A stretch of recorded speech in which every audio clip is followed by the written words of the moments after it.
এই পর্যায়ে আমরা দেখব লারাভেল ইনস্টলেশন প্রসেস। এটা খুবই সোজা। আমরা laravel.com এর ওয়েবসাইটে চলে আসলাম। এখান থেকে সোজা ডকুমেন্টেশনে চলে যাব।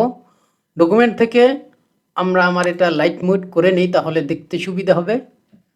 ডকুমেন্টেশন থেকে এইখানে দেখুন ইনস্টলেশন প্রসেসটা যেটা সেখানে এখানে দেয়া আছে। আপনারা হলো প্রথমে যখন ইনস্টল করবেন, প্রথমে আপনাদের যে কাজটা করতে হবে সেটা হলো আপনারা অবশ্যই পিএসপি যারা জানেন তারাই তো লারাভেলে আসছেন।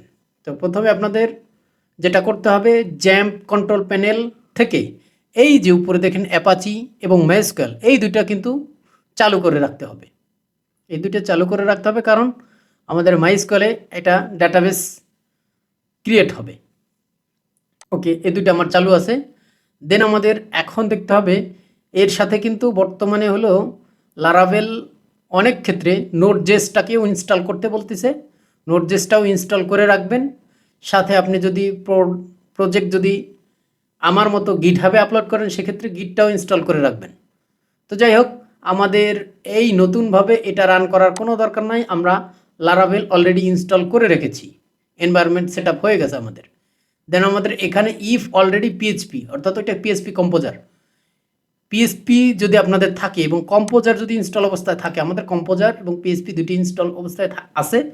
যদি আপনারা এই দুইটা না পারেন, তাহলে অবশ্যই পিএইচপি কিভাবে ইনস্টল করে সেটার উপর আমার ভিডিও আছে, অবশ্যই দেখে নেবেন পিএইচপি ভিডিও মধ্যে। ওকে, আমরা এটাও অলরেডি ইনস্টল করেছি। আপনি যদি না করে থাকেন, লারাভেলটা আপনার মেশিনে গ্লোবালি এইভাবে এই কমান্ডটা নিয়ে জাস্ট টার্মিনাল পেস্ট করে দিবেন।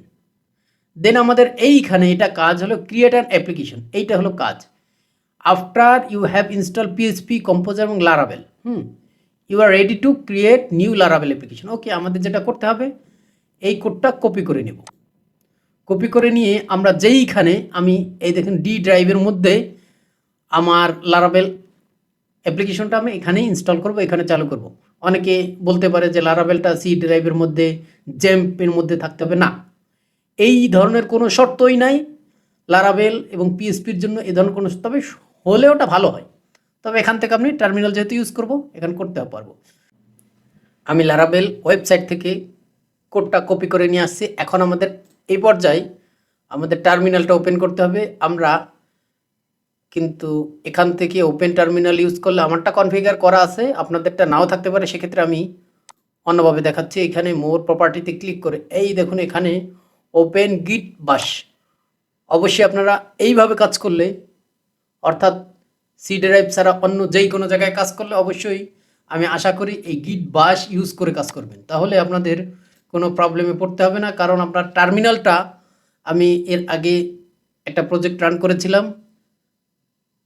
উইন্ডোজ পাওয়ার শেলে। তো ওখানে কিন্তু হলো ওই টার্মিনালটাকে খোঁজে যেখানে জ্যাম ইনস্টল করা আছে। তো আমি যেহেতু জ্যামের বাইরে চলে আসছি, সেক্ষেত্রে আমাদের এটা এইভাবে ইউজ করতে হবে, আর কোনো প্রবলেম হবে না। তো আমরা এইখানে যদি পেস্ট করে দেই সেই কোডটা, এবং আমরা এখানে একটা নাম দেই যে কুইক ডেভেলপমেন্ট ইলেকট্রনিক। ওকে, এটা যদি এন্টার দিই, তাহলে কিন্তু আমাদের এই দেখুন আমাদের স্টার্টার কি হবে কি সেটা আমাদের জিজ্ঞাসা করতেছে। তো আমরা এখনই আমাদের প্রিফার করতেছে যে এখনই কোনোটা সিলেক্ট করার দরকার নেই, নান লিখে দাও, এন্টার। দেন আমাদের টেস্ট ফ্রেমওয়ার্ক কি হবে, জিরো সিলেক্ট করে এন্টার দিলেই হয়ে যাবে। আমাদের পেজটা সিলেক্ট হয়ে গেছে। আপনারা অবশ্যই এই বিষয়টা একটু খেয়াল রাখবেন। যখনই আপনারা জ্যাম্প ফোল্ডারের বাইরে, HTDocs-এর বাইরে যখন চলে যাবেন, তখন অবশ্যই আপনারা উইন্ডোজের টার্মিনালটা ইউজ করবেন না। তখন হলো জ্যাম্প ফোল্ডার খুঁজবে। তারপর যখন বাশ ইউজ করবেন, উইন্ডোজ গিট বাশ, তখন আপনাদের এই ধরনের কোনো প্রবলেম হবে না। যেই কোনো জায়গায় আপনাদের এটা ইনস্টল হয়ে যাবে, কোনো প্রবলেম করবে না। তা আমি চাচ্ছি না ওই রকমভাবে ধরাবাড়া কোনো নিয়মের মধ্যে থাকতে। আমি বাইরে বের হয়ে চলে আসছি। আমি মূলত নোড.js রিয়াক্টের ডেভেলপমেন্টের ব্যাকগ্রাউন্ড থেকে আসছি। তো সেক্ষেত্রে আমার এটা অভ্যাস। আমি আমার পিসির যে কোনো ড্রাইভে, যেই কোনো জায়গায় আমি অ্যাপ্লিকেশন ইনস্টল করতেই পারি। কেন আমাকে ধরে বেঁধে আমার জ্যামের মধ্যে নিয়ে যেতে হবে? এখানে লক্ষ্য করুন, আমাদের এখন ডেটাবেস বলতিছে যে কোন ডেটাবেস তুমি এখানের জন্য প্রিফার করো। তো আমাদের এসকিউলাইট সাধারণত বলে দেওয়া আছে, বাট আমরা চাচ্ছি মাইএসকিউএল ইউজ করতে। সেক্ষেত্রে মাই এসকিউএল, ওকে, মাইএসকিউএল লিখে আমরা এন্টার দিয়ে দিলাম। এন্টার দেওয়ার সাথে সাথে এখানে দেখব default database would you like to run. ডিফল্টভাবে আমরা ডাটাবেসটা চাচ্ছি কিনা, অবশ্যই ইয়েস আমরা চাচ্ছি ডিফল্টভাবে আমাদের ডাটাবেসটা ইনস্টল হোক। এখানে দেখুন ডাটাবেসের সাথে সাথে আমাদের 2-3টা টেবিল, যেমন ইউজার, ক্যাশ টেবিল এবং জব টেবিল, 3টা টেবিল আমাদের এখানে সে ক্রিয়েট করে দিয়েছে। আমরা জাস্ট ওটাকে কাস্টমাইজ করে তারপরে মাইগ্রেশন করব।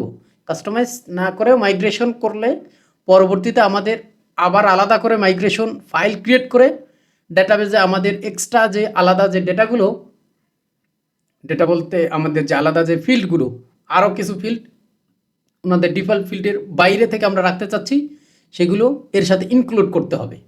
তো ওটা একটু প্যারার কাজ, তো করা যাবে, কোনো প্রবলেম নাই।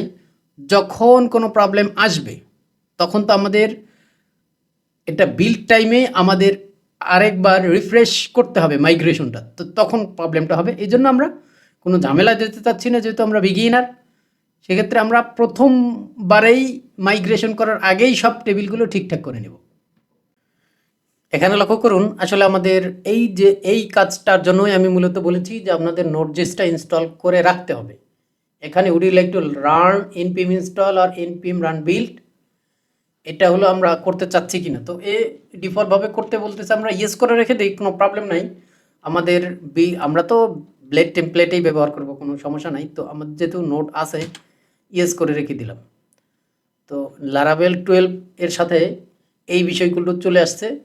ব্লেড টেমপ্লেটটা মূলত লারাভেল 12 এর ফ্রন্ট-এন্ডে ব্যবহার আসলে ওইভাবে করে না বলতে করতে পারবো, আমরা করব বিষয়টা, বাট এরা স্টার্টার কিট হিসাবে রিয়্যাক্ট, লাইভওয়ে এবং বিট, এই 3টাকে হলো ইউজ করতে বলতেছে। অর্থাৎ লারাভেল, আমি মনে করি এটার মাধ্যমে লারাভেলের সত্তাটা নষ্ট হয়ে যাচ্ছে।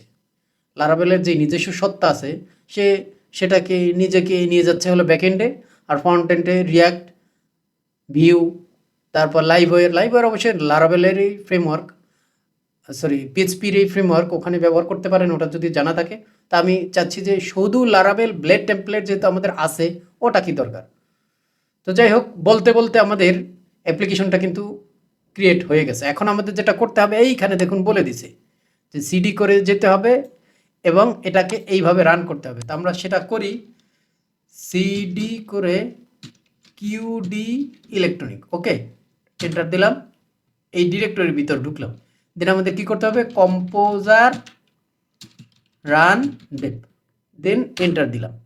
এন্টার দেওয়ার সাথে সাথে দেখবেন আমাদের একটু ওয়েট করতে হবে, আমাদের যেই আইপিগুলোতে প্রজেক্টটা রান করবে সেগুলো আমাদের স্টেপ বাই স্টেপ দিয়ে দেবে। এইখানে দেখুন আমাদের এই যে সার্ভারটা রান করছে এই আইপির মধ্যে, আমাদের যে লোকাল আইপি যেটা, দেন আমাদের এই যে লোকাল হোস্ট যেটা, এটার এই পোর্ট নাম্বারে আমাদের ওই যে রিয়্যাক্ট দিয়ে যেটা রান করছে, রিয়্যাক্ট ইউজ করতে বলতেছে, সেটা আমাদের যে 5173, এবং আমরা এই যে অ্যাপ ইউআরএল, মূল অ্যাপ ইউআরএল আমরা লোকাল হোস্ট 8000-এ আমরা এটাকে রান করব। তার যদি আমরা এটা কপি করি তাও হবে, আমাদের এটা কপি করতে গিয়ে আমাদের এটা স্টপ হয়ে গেছে। যাই হোক, আমরা আবার রান করব। কি কমান্ড লিখতে হবে, কম্পোজার রান ডেপ, এটা কিন্তু মাথায় রাখবেন। এখানে আরও কিছু বলছে যে পিএসপি আর্টিসান সার্ভ, এটা লিখলেও হবে। যাই হোক, আমরা এটাকে কন্ট্রোল প্রেস করে ধরে এটার মধ্যে আন্ডারলাইন চলে আসবে, ক্লিক করব।